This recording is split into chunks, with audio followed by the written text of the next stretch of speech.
Mina olen Kelly Lilles, ma olen Alpha-Kiidsi tegevjuht ja Alpha-Kiidsis me loome siis digiõppemänge vanusele 2–8, müüme nii peredele kodukasutuseks kui siis ka lasteaedadele ja koolidele.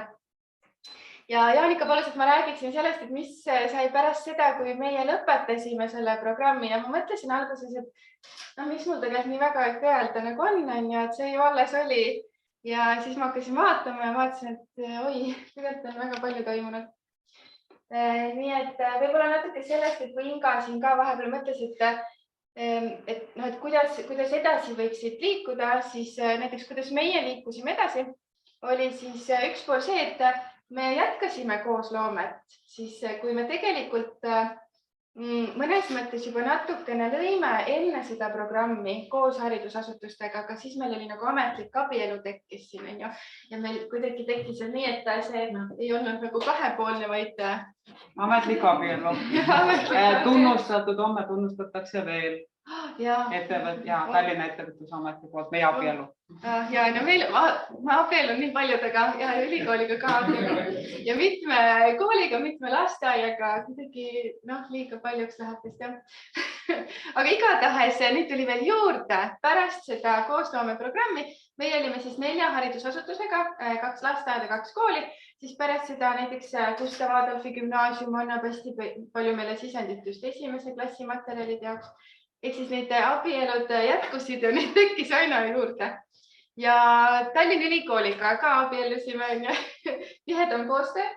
Meil on siis teaduritega, meie ostame Tallinna Ülikoolilt teadmusteenust, mis on siis hästi tore, et meie saame teaduritelt sisendit, siis nii selliseid pedagoogilisi suuniseid meie sisu osas, kui siis ka personaliseeritud õpiteed ja sellise tehnilisema poole jaoks sellist teaduspõhist sisendit, mida ma hästi loodaks, et kõigil oleks võimalus siis sellist tõesti nagu otse meie ettevõttele suunatud sisendit saada.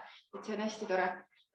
Praktikante Tallinna Ülikoolist saadetakse ka niimoodi, et me ei jõua kõiki vastu võtta, aga samas on hästi tore, et siis me saame valida. Ja koolitused, et meil on hästi hea meel. Tallinna Ülikool kutsub igale poole rääkima, ma ei tea, iga nädal minu meelest Jaanikaga kogu aeg on see jutt, et mis järgmine üritus on. Me ei kutsu ju ainult rääkima, viimati minu arust me lasime 150 lõpetajal kritiseerida teie toodet. Ja see on parim kingitus tõesti on see, et kui keegi saadab sulle Messengeris Jaanika kirjutab, et kuule, mul on sulle kingitus, ma mõtlesin okei, veider. Link on ka, mõtlesin okei, me oleme küll abielus, aga okei. Ja teen lahti ja siis on kriitikalehed meie toote kohta. Nii palju toredaid mõtteid, mille peale lihtsalt ise ei tuleks. Et see oligi siis põhimõtteliselt selline pedagoogiline analüüs meie toote kohta ja seal ka siis näiteks, et kuidas õpetajad näevad, et kuidas üldoskuseid arendab. Nii palju toredaid mõtteid tuli sealt, et hästi tore, meil on väga hea meel.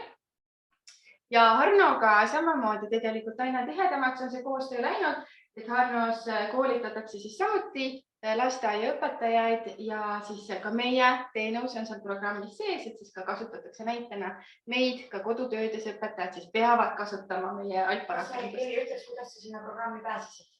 Ma ei tea, selles mõttes oli hästi tore, ma ei pidanud isegi minema ennast ise müüma. Mis tutvumisportaal see oli? Tind. Education Estonia tegelikult viis kokku Demoti koolituskeskusele. No vot, näed, Aivar teab, mina ei tea, kuhu meid niimoodi siis vaikselt sokutati. Aga hästi tore, hästi hea meel oli, sest et pigem me oleme saanud sellist suhtumist, et riigiasutused ei tohi ju ettevõtteid reklaamida. Et see on tore, me saame aru, meil ongi vaja, et te seda teenust arendate ja meil on vaja, et õpetajad seda kasutavad, aga me ei saa teid reklaamida. Et me ei saa. Ja see tegelikult oli alguses väga kurvastav, aga me näeme, et see areng on tõesti väga kiirelt toimunud ja see ei ole tegelikult reklaamimine, see on kahepoolne koostöö ikkagi.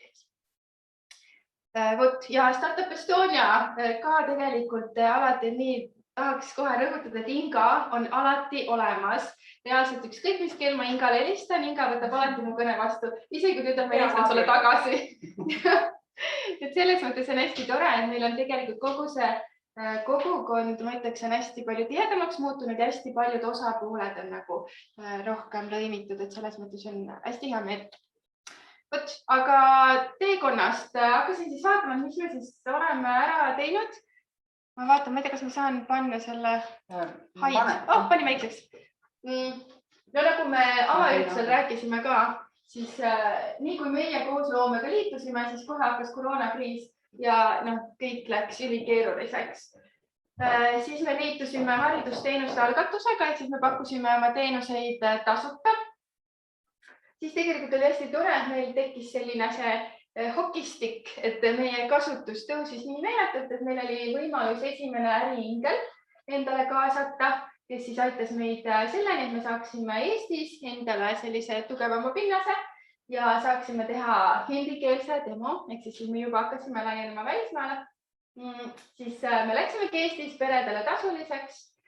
Me tegime hindi demo, millel oli ka selle uskumatu menu. Selles kõige aja sisse mahtus siis veel see, et me osalesime Basecampi hackathonil, selle me võitsime.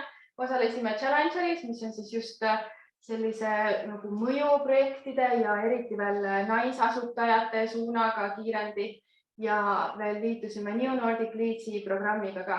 See võib tunduda, et väga palju programme, aga meile sobib see, kui keegi nagu piitsaga vaatab, et kas ikka teed ka, sest muidu, kui sa ainult ise endale aru annad, siis ei ole päris see, et siis sul on nagu võib-olla rohkem vastutust ja samas rohkem erinevaid sellist võrgustiku kogukonda, kellega suhelda ja mingeid keerulisi tehnilisi probleeme ka lahendada. Vot nii, ja kui me selle haridusteenuste algatuse jooksul lubasime siis, et meie teenus on Eesti haridusasutustele tasuta selle kriisi jooksul, siis ma arvan, et me keegi ei arvanud, et see kriis kestab nii kaua, et see kestis päris kaua, aga nüüd sellest õppeaastast siis me oleme ka haridusasutustele tasuline teenus ja meil on üle 150 haridusasutuse, kes siis kasutavad Alpa rakendust siis õppetöö rikastamiseks. Ja seal on protsentuaalselt, ma arvan, et koolid on umbes 20%, 80% on lasteaiad. Ja siis õnnestus meil kaasata ka juba selline esimene pre-seed. Niikola, ma ei tea seda eesti keeles, ma ei hakka isegi üritama vist e-liidu raha, e-liidu beebi raha, et siis tegeleda edasi siis personaliseeritud õpiraja projektiga ja siis laieneda välismaal. Ja kui ma alguses vaatan, ma pikalt ei räägi, ma lasen kohe Märdi ka jaole numbritest, kui ma mõtlesin, et okei, et tegelikult see oli tegelikult alles, et kui palju meil nagu siis ikkagi muutunud on. Ja ma vaatasin, et siis me oli mitu beebid, Ingal on täielik õigus selles osas. Meie rakendus oli 1 keeles, mida kasutati 24 riigis. Me olime väga uhked hetk 24 riigis, väliseestlased olime väga uhke. Meil oli 694 kasutajat, mis on nagu umbes mina, mu pere ja sõbrad. Ja 0 maksvat kasutajat, 0 haridusasutust. Ja siis ma vaatasin, tegin võrdluse, tegelikult on midagi täitsa tehtud. 3 keeles oleme nüüd, eesti keeles, Indian English, Indias kõneldav inglise keel ja hindi keel. Meie rakendus kasutatakse 106 riigis, meil on eestikeelses rakenduses 34 000 kasutajat, hindikeelsel 50 000 kasutajat, meil on üle 2000 maksva kasutaja ja üle 150 haridusasutuse, kes nüüd siis hakkasid ka maksma ja see on täiesti omaette lugu, kuidas haridusasutuselt raha küsida, on üsna keeruline. Seal on nagu, see on väga selline mitmetahuline, aga tegelikult täiesti tehtav, et selles mõttes julgustan, see on tegelikult täiesti tehtav. Tuleb alustada sellest, et küsida, aga enne tuleb selgeks teha, et kelle käest tuleb küsida, sest seal on palju võimalusi. Nii et tegelikult sai ikka midagi ära tehtud ka selle aja jooksul ja mina omalt poolt julgustan kindlasti võib-olla seda mõtlemist üldse, et kui head inimesed teevad head asja, siis asjad õnnestuvad, aga peab juba töökas olema.